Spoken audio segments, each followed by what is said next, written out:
Coming up on LUTV News, a home in St. Charles is in shambles after a car crashes through the front wall. Was anyone home? We'll have the story.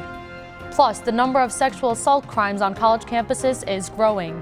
Find out what Lindenwood University's security team is doing to keep students safe. And when will the traffic headaches end? Find out when the 5th Street construction project will be complete. Those stories plus sports, weather, and more ahead on LUTV News.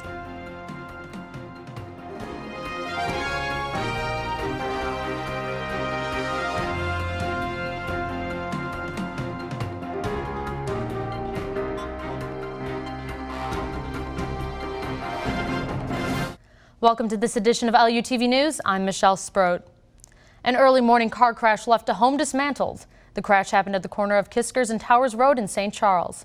3 adults and 1 newborn baby were present as the car drove into the bedroom.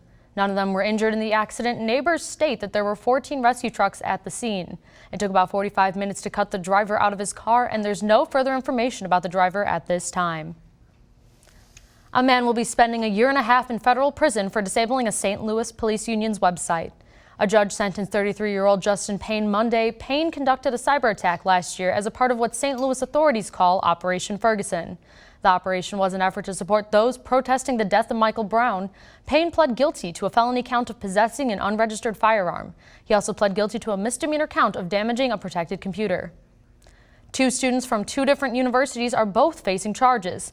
This after police say they made threats to students via social media.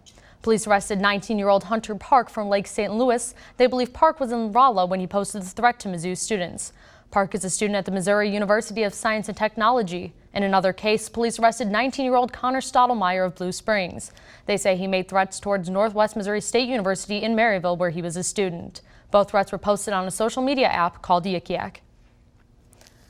The Association of American Universities surveyed 27 schools. Their results found that 20% of female undergraduate students have encountered some type of non-consensual sexual contact on campus. Lindenwood University was not a part of the survey. However, the security department started a dorm watch program to raise awareness. Lindenwood security officers go dorm to dorm each semester to go over safety tips with the residents.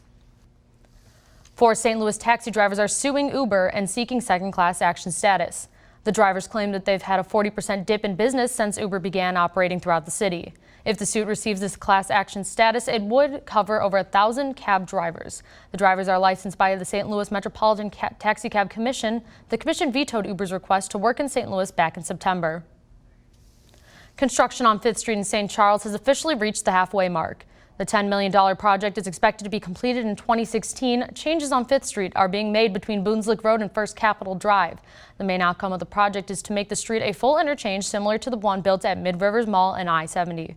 Recent reports indicate that the project is scheduled to be completed on time. Straight ahead on LUTV News, a local homeless shelter is being forced to move. Find out where it will relocate coming up after the break.